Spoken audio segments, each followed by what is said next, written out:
Cara melamar jadi bandar saham.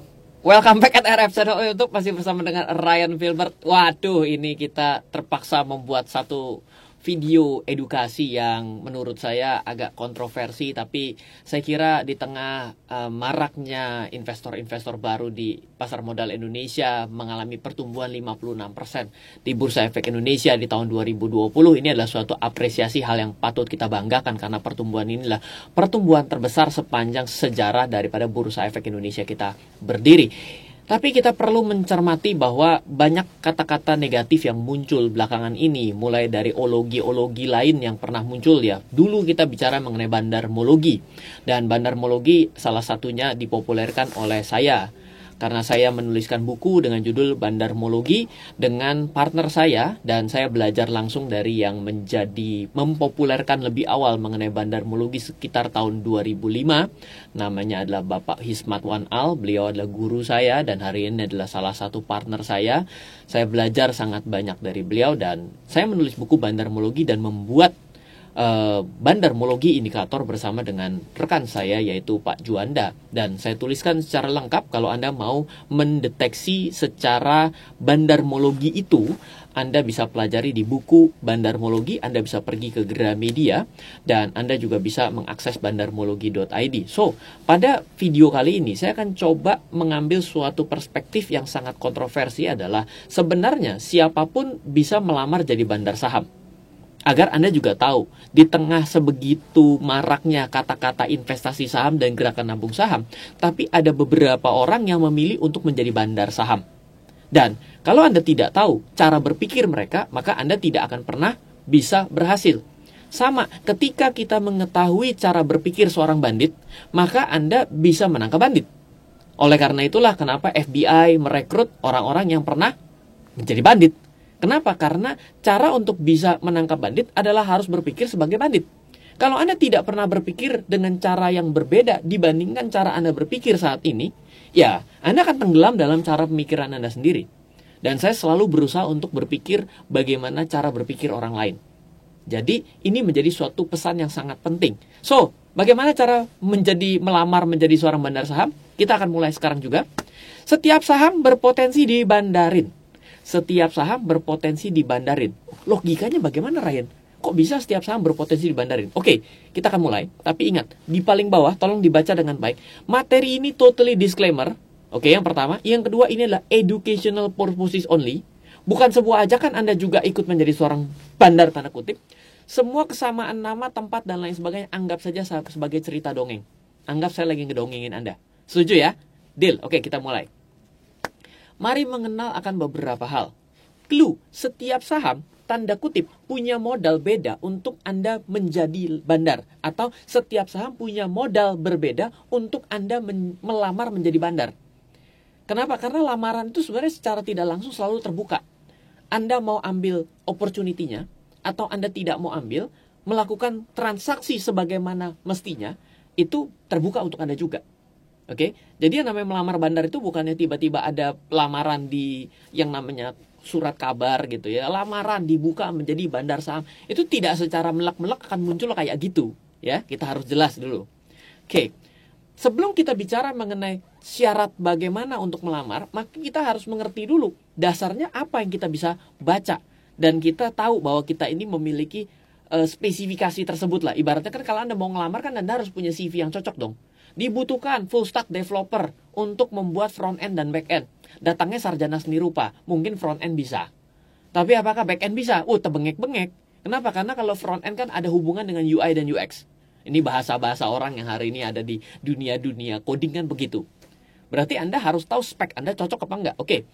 Kalau Anda mau tahu cek spek Anda cocok atau tidak, Anda harus mengenal 3 hal. Yang pertama adalah frekuensi, 2 volume, 3 adalah value. Ryan, saya tahu frekuensi, volume, dan value pada setiap saham dari mana? Gampang. Anda pergi ke website IDX saja. Nah, ini akan seperti ini.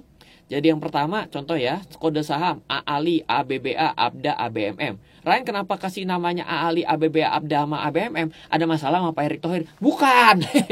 Ini karena A yang paling atas ya, jangan pikiran jelek dulu. Mentang-mentang omongannya udah kontroversi, tiba-tiba udah ke arah sana. Bukan, ini karena AALI, Astra Agrolestari, hubungan sama Astra, oke. Nomor 2, ABBA, Mahaka Media, ini Pak Erick Thohir. Tapi bukan artinya ada urusan dengan beliau gitu. Jadi saya menggunakan abjad gitu ya. Tertinggi, terendah, penutupan ini adalah harga. Kita minggirkan, kita bicara mengenai melamarnya. Volume, nilai, dan frekuensi. Jadi yang namanya volume transaksi itu adalah jumlah yang diperdagangkan secara lembarnya. Selanjutnya adalah ada nilai. Kalau nilai itu berarti adalah jumlah nominal uangnya. Frekuensi adalah ditransaksikan berapa kali dalam satu hari. Contoh yang gampang gini, ABDA. ABDA itu frekuensi transaksi pada satu hari, ini adalah harga satu hari, ini adalah pergerakan satu harian. Frekuensinya adalah 1 dengan volume adalah 100, artinya berarti 100 lembar, nilainya adalah 625.000. Gampang kita bisa gini, yang transaksi terjadi perpindahan dari yang jual ke yang beli ada 1 kali transaksi. Jadi ada 1 penjual, ada 1 pembeli, set ketemu, itu mentransaksikan 1 lot dengan nilai 625.000. Selesai, sudah. Tapi kalau Anda bilang adalah misalnya ABMM, berarti ada 5 kali transaksi, ada perpindahan dari buyer dan sellernya. Ini adalah 5 kali transaksi dalam satu hari, dengan volume perdagangan adalah 1.700 lembar, which is adalah 17 lot, dengan nilai transaksi adalah 1.398.000. Oke? Jadi ini adalah bayangannya. Wah, apa kalau AALI banyak dong? Betul. 693 kali transaksi dalam satu hari, dari jam 9 sampai teng jam 4 sore. Nilainya adalah 4 miliar rupiah, 4.991.922.500 rupiah. Volume perdagangan adalah 4.566 lot. Kalau lembar, 456.600 lembar. Clear ya mengenai frekuensi, volume, dan value. Oke, mari kita mulai. Sederhananya begini, bila Anda punya uang 710.000, ingat tadi ABBA transaksi satu hari ada 710.000, maka transaksi satu hari atas saham ABBA sepenuhnya milik Anda. Betul? Jadi kalau Anda tiba-tiba, andaikan pada hari itu Anda tidak tahu apa-apa, Anda siapkan uang 710.000, berarti semua orang yang jual, maka Anda akan menjadi lawannya. Logik? Yang jual, semua Anda lawannya, karena Anda siapin uang 710.000. Oke. Ya jadi transaksi jadi frekuensi cuma 1 tuh, karena lawannya Anda doang. Oke, yang kedua, bila Anda pada satu hari menyiapkan uang sebesar 4.991.250.000, maka transaksi satu hari lawannya hanya Anda dari sekumpulan orang yang mau menjual saham AALI. Logik? Logik ya. Bila Anda ingin mendominasi selama beberapa bulan untuk sebuah saham, maka dari contoh di atas jelas memiliki jumlah modal yang tidak sama. Logik? Ya dong, modal satu harinya ABBA 710.000, modal AALI satu harinya 4 miliar, jelas beda modalnya. Ya dong, jadi kalau Anda punya uang 1 juta, mau ngelamar jadi bandar AALI, diketawain, hoho, duit lu kecil banget bos, gitu kan. Ini goem nih, goem, duit lu cekiau doang. Lamarannya ditolak secara otomatis. Ya, jadilah trader biasa. Clear ya? Oke, kita lanjut. Dari penjelasan sederhana itu, kita jadi agak sadar bahwa syarat lamaran pertama adalah, modalnya berapa? Karena apa? Karena setiap saham memiliki spek modal yang berbeda. Sudah mulai masuk ya logikanya ya. Mari kita lanjutkan. Berikut, mari kita langsung contoh. Adalah modal minimum untuk ngelamar jadi bandar berdasarkan rata-rata 3 bulan terakhir. Saya ambilin dari Januari 2021, Desember 2020, November 2020, dan Oktober. Jadi kan 3 periode ya pergerakannya. Oke, berdasarkan rata-rata 3 bulan terakhir. Nah, bandar mahal, ini bandar modal mahal. Karena misalnya ya, bila Anda punya uang di data ini at least 20 kali 20, maka Anda bisa ngelamar karena Anda menguasai transaksi 1 bulan dalam saham tersebut. Jadi dalam 3 bulan terakhir itu modal terbesar untuk menjadi bandar, tanda kutip bandar ya, kita ngomong bandar ini jadi tanda kutip, ingat selalu tanda kutip. Antam itu 1,4 triliun. Kalau Anda mau menjadi bandar, karena satu harinya itu 1,4 T secara rata-rata. Berarti jangan main-main loh. Anda menyiapkan adalah 20 kali. Betul ya? Kalau Telkom, Anda perlu 701 miliar untuk satu hari. Kalau BBRI 628 M rata-rata dalam 3 bulan per harinya. Berarti kalau Anda mau ngelamar jadi bandar tanda kutip BCA, bandar tanda kutip ya, BCA, maka Anda siapkan uang adalah 519 M kalikan 20 saja, dikit, nggak banyak lah, ya kan? Transaksi ya. Maka Anda sudah bisa jadi pengendali dalam 1 bulan itu. Semua orang yang jual, Anda yang beli. Ya dong. Karena harus ada barang. Kalau Anda nggak punya barang, gimana caranya mau jadi bandar, bener? Dan punya uang, syarat pertama berarti. Mahal banget Ryan kalau itu. Aduh, saya mau cari yang masih bandar on training dong. Oh bisa. Yang sesuaikan dengan budget, bisa. Mau modal berapa? Ada nih 49 saham yang dalam 3 bulan terakhir lagi kosong modalnya untuk bergerak. Jadi Anda boleh tuh hubung-hubungi ya. Ada ARMI, BCIC, BSWD, Bitel, CMPP, CNK, KO, CNTB, COWL, LT, ETUA, FE, dan ada 49 merangsek ke bawah dalam 3 bulan terakhir sama sekali tidak ada transaksi. Kalau rata-rata tidak ada transaksi berarti jelas tidak ada transaksi tiap bulan, tiap hari ya. Kan kita ambil kan day by day. Berarti kan kita ambil secara random dari bulan Januari, tanggalnya puluhan tentunya karena kita membuat video ini ada pada puluhan Januari, dengan bulan Desember, November, Oktober, kira-kira seperti itu. Intinya adalah ini sedang kosong transaksinya. Berarti kalau Anda mau bandar on training tempat ini bisa saja. Karena kan pasti ada jual kecuali dia disuspend. Berarti udah jelas kalau suspend nggak bisa diapa-apain. Ya. Oke. Waduh, jangan yang kosong begitu Ryan.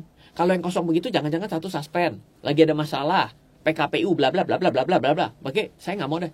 Saya mau yang modal-modal kecil dong, yang modalnya puluhan juta. Bisa nggak? Tahu tentu bisa. Ini pasar modal loh. Bisa disesuaikan dengan budget. Namanya kan pasar modal. Makanya kalau modal itu kan disesuaikan dengan modal Anda berapa. Mereka mau bilang, Pak saya mau transaksi di pasar modal tanpa modal. Gundulmu, saya bilang mana mungkin. Orang ini pasar modal nggak mungkin tanpa modal. Entah mau pakai modal Anda, entah pakai modal tetangga, mau pakai modal IMF, istri mertua family, ataupun pakai modal kartu kredit, itu ya tetap modal. Betul? Nah contoh ini, HD. Wah ini dia, Himalaya Energi Perkasa. Ini ada 125 volumenya, nilainya 6.250 saja, frekuensinya 1 dalam 3 bulan. Modal kecil 6250 kali 20 Anda mendominasi. PNSE ya. Volumenya cuma 25 ya kan 22.750. Wah, Pak terlalu kecil Pak, saya mau agak naik. Oke, ada nih misalnya Mina Padi 7350 367.500 transaksi per harinya. Frekuensi rata-rata per hari adalah 4. Berarti boleh dibilang kalau Anda siapkan modal 370-an ribu kali 20, berarti Anda bisa menjadi pengumpul barangnya. Logik ya? Oke, yuk kita lanjut. Terus setelah saya mengumpulkan barang, setelah saya siap modal, apa yang harus saya lakukan? Oke, ya gampang, pertanyaan saya balik. Kalau Anda punya stok barang, Anda akan ngapain? Saya mau tanya sama Anda. Ya kan Anda kan sebagai pedagang nih kan. Sekarang Anda sudah ngumpulin barang dengan modal. Pertanyaannya Anda mau ngapain setelah Anda punya barang? Ya, Anda jualan dong. Anda mau jual barang belanjaan Anda dengan margin dong. Margin itu maksudnya adalah selisih dong. Masa Anda beli harga 1.000 jual harga 1.000, Anda ini mau ngapain? Kan nggak mungkin. Berarti Anda kalau punya 1.000 Anda pengen jual 1.500 dong. Ya jawabannya harus mempromosikan barang Anda. Betul? Tapi ingat, barang Anda tidak bisa dipromosikan di marketplace. Anda tiba-tiba buka di yang ada gambar hijau burungnya. Anda dijual saham. Klik sekarang. Ya kan nggak bisa. Kenapa? Karena sudah ada marketplace-nya. Marketplace-nya apa? Ya marketplace-nya Bursa Efek Indonesia itu sendiri. Jadi Anda mesti mempromosikan barang Anda. Create a story. Uang adalah ide, jangan lupa. Jadi ketika Anda tanyakan bagaimana cara mempromosikan barang Anda harus membuat cerita. Uang adalah ide. Cerita berbeda pada barang yang sama akan berbeda harga jualnya. Coba Anda cek di sebelah kanan ini. Ini kan ada viral gelang kabel tie dijual 6,5 juta ya. Ya pada di bengkel cuma 1.000 ya kan. Dipakai buat kabel tie makanan-makanan kita yang kita kirim ke rumah kan sekarang. Betul? Kenapa bisa? Karena uang adalah ide. Contoh yang saya suka gitu ya. Ada yang ekstrim sekali mencontohkan bahwa ada sebuah BH. BH-nya misalnya adalah BH biasa yang kita beli di pasar. Ketika kita beli di pasar harganya berapa? 25.000. Oke. Tapi setelah kita misalnya BH itu kita pakaikan kepada Pamela Anderson, ya, saya ingat sekali dicontohkan seperti itu. Pamela Anderson, seketika kita jual ditambahin dengan tanda tangan Pamela Anderson dan cap bibir Pamela Anderson. Bagi yang belum kenal Pamela Anderson silahkan klik ke Google karena ada perbedaan generasi buat kita. Pamela Anderson saya kenal. Bukan kenal, saya tahu gitu ya. Harganya jadi berapa? Apa 20.000? Tidak mungkin. Menjadi berapa? Tiba-tiba menjadi liar harganya. Let's say 1 juta. Aha, kenapa bisa menjadi 1 juta? Karena uang adalah ide. Ide apa yang Anda masukkan ke dalam barang tersebut akan memiliki valuasi nilai yang berbeda. Oke, kepiawaian Anda to story retelling adalah tantangannya terhadap barang yang Anda miliki. Kalau mau heboh-hebohan, Anda bisa menggunakan media. Makanya biar hemat, banyak yang menggunakan yang masanya banyak. Kenapa? Hemat ongkos, lebih murah daripada headline di surat kabar. Iya dong. Anda bilang, oke, setelah saya punya barang, tiba-tiba saya bilang, oh jangan khawatir, perusahaan ini sangat bagus. Kenapa sangat bagus? Karena ada sebuah perusahaan dari negeri antah berantah akan kontrak kepada perusahaan ini. Saya sebagai penghubung daripada negeri antah berantah itu, kalau tidak salah, saya akan mendatangkan omset bagi perusahaan ini 20 kali lipat, which is yang tidak pernah terjadi dalam perusahaan itu. Akibat saya, itu kan story kan? Dan Anda masukkan ke dalam media. Kalau Anda mau bikin headline surat kabar, Anda mau bayar berapa? Siap-siap saja tuh harga nolnya 9. Betul? Apalagi media masanya makin tenar. Oleh karena itulah kenapa menggunakan yang masanya banyak. Kalau masanya banyak, secara tidak langsung Anda akan lebih hemat ongkos dong. Dengan hanya ngajak makan siang dia, dipotret, lalu orang tersebut menyatakan, saya yakin sama perusahaan ini. Kenapa? Itu menjadi sesuatu yang sangat mengarahkan. Karena saya adalah yakin, saya kredibel bagi masa saya. Masa saya sudah kadung yakin sama saya. Sehingga secara tidak langsung, masa saya akan terinfluence untuk melakukan sesuatu pada yang sedang saya create story-nya. Jelas ya? Ingat cable tie, ingat Pamela Anderson, dan BH-nya jangan lupa gitu ya. Oke, jadi syarat kedua. Setelah pertama adalah punya modal, syarat kedua adalah biar hemat, Anda punya masa yang banyak. Kalau Anda punya uang dan punya masa yang banyak, Anda sudah advantage-nya double. Oke? Selanjutnya, jangan Anda pikir kalau ngelamar jadi bandar dengan punya modal, Anda tidak bisa rugi. Ini adalah persepsi yang salah. Ya, Anda jangan selalu berpikir bahwa bandar selalu untung. Bandar tidak selalu untung. Anda nggak tahu aja, bandar bola ada yang bangkrut. Bandar bola loh ya. Bandar judi bola itu ada yang bangkrut. Jelas-jelas tuh yang di Sunter saya tahu. Jadi jelas bahwa walaupun jadi bandar bukan artinya resiko tidak ada, tidak berpihak kepada Anda bisa, tapi Anda tidak tertimpa resiko, tidak bisa. Tetap ada resikonya. Profesi apapun di dunia ini selalu ada resikonya. Oke? Bayangin aja ketika ada satu saham Anda beli terus. Karena Anda sudah punya modal ya. Anda anggarkan kan, tadi bilang, oh saya sanggup puluhan juta, oke saya beli. Sahamnya dikasih terus dong. Sampai modal Anda habis, tapi offering sahamnya masih ada. Berarti gimana? Ya berarti kan Anda sudah kehabisan modal dong. Begitu kalau ketika Anda kehabisan modal, Anda akan create a story dong. Biar apa? Agar sahamnya naik dong. Tapi yang jualan bukan hanya Anda. Artinya yang punya barang bukan Anda saja. Ketika Anda buat cerita untuk menjual barang yang Anda miliki, jangan lupa Anda tidak sendirian saat ini. Karena apa? Masih ada yang punya offering. Ada yang masih punya barang yang sama dengan yang tengah melakukan offering yang sama dengan Anda. Maka apa kesimpulannya? Anda bukan bandar sendirian. Ada dua, satu lagi yang punya barang. Anda kan punya uang, di-convert menjadi barang. Dan yang satu lagi masih punya barang. Inilah kondisi yang Anda yang effort promo, tapi dia yang jualan juga. Inilah nama istilahnya ngegantol bandar. Atau follow the bandar. Pasti Anda pernah dengar istilah ini. Kalau barang Anda lebih, Anda biasa bilang, gak apa-apalah, saya yang promo, barang saya lebih banyak. 10 kali lipat daripada barang kamu. Maka secara otomatis masih cengli. Kalau barang saingan Anda masih lebih banyak daripada barang yang Anda kumpulkan, berarti proses promo Anda bukan mengangkat barang, tapi justru bisa saja menekan harga lebih turun lagi dong. Misal, Anda bilang 1000, Anda mau naik jadi 1100. Ternyata bandar seberang itu injak harga, nggak usah beli di dia 1100, di saya aja 1000. Lah kan Anda jadi dongkol, bener dong? Anda udah punya barang di 1000, dia masih punya barang di 1000, lebih murah dari Anda, dia mau jual. Sell juga cuci gudang, bukan di 1100 yang Anda bikin cerita. Masuk di 900. Berarti apa yang terjadi? Ya harganya jadi turun dong. Harga Anda 1000, dia offering di 900, harga menjadi turun di 900. Anda cek promo lagi. Begitu Anda promo lebih heboh, 900 dia kasih harga tetap 900. Berarti kan barang dia habis duluan. Barang Anda nyangkut. Betul nggak? Jadi, kalau keadaan kayak gini, malah bisa harga lebih turun. Inilah kondisi amsyong buat Anda. Jadi, apa kunci ketiga dari melamar menjadi bandar? Syarat ketiga adalah punya barang yang mendominasi juga. Jadi, syarat pertama, selama ini kan selalu ya, pernah beberapa kali mendengarkan cerita saya, syaratnya adalah punya barang, punya uang, punya masa. Ternyata sekarang kan saya sudah definisikan, punya uang, punya masa, punya barang. Kenapa? Karena kalau tidak mendominasi barangnya juga bahaya. Ada barang yang lagi bisa dijual, bukan Anda yang effort, orang yang jualan. Oke? Jadi, terakhir, Anda tiba-tiba, Pak, kok kayaknya nggak ada regulator, Pak? Ini kok begini, Pak? Ini suatu transaksi yang salah loh, Pak. Ini melanggar loh, Pak. Emang nggak dicekal? Pak, ini ada undang-undangnya. Betul. Namanya praktik persaingan tidak sempurna. Dan memang ada perundang-undangannya. Cornering ini, itu, insider trading ada. Makanya kalau Anda menganggap bahwa yang namanya regulasi bisa menjaga dengan baik, maka saya cuma bilang, anggap semua yang saya ceritakan dari awal adalah dongeng. Ingat disclaimer di bawah. Materi ini totally disclaimer.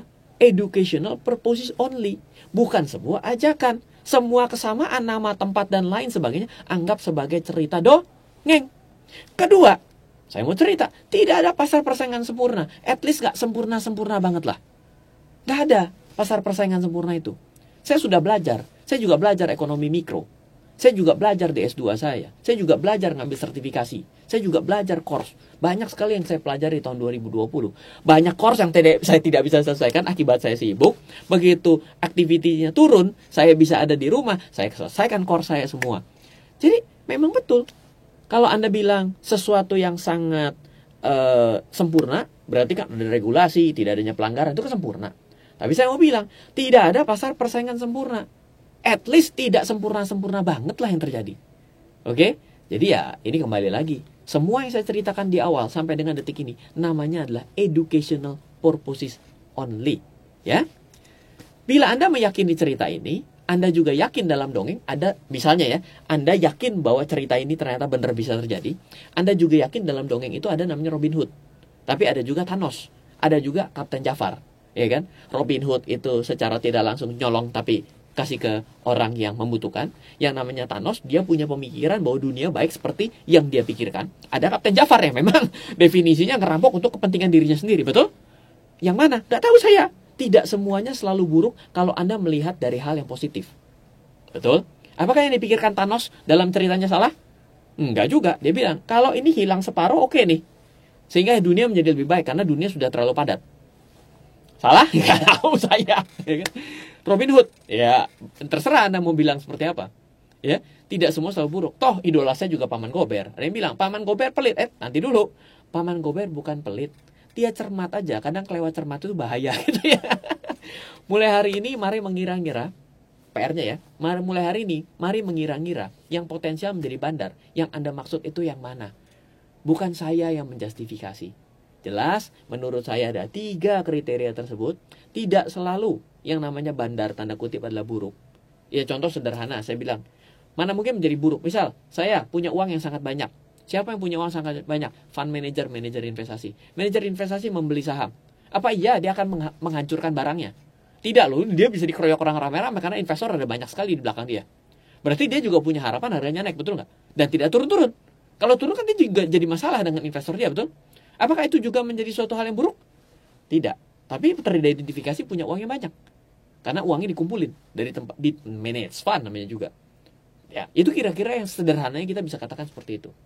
Semoga apa yang saya ceritakan ini, sebelum Anda jadi mikir negatif soal semua cerita ini, saya ingin cerita bottom line-nya adalah, pada akhirnya, harga saham perusahaan pada akhirnya merefleksikan nilai wajar dari kinerja perusahaan itu sendiri. Ingat, membeli saham adalah membeli bisnisnya.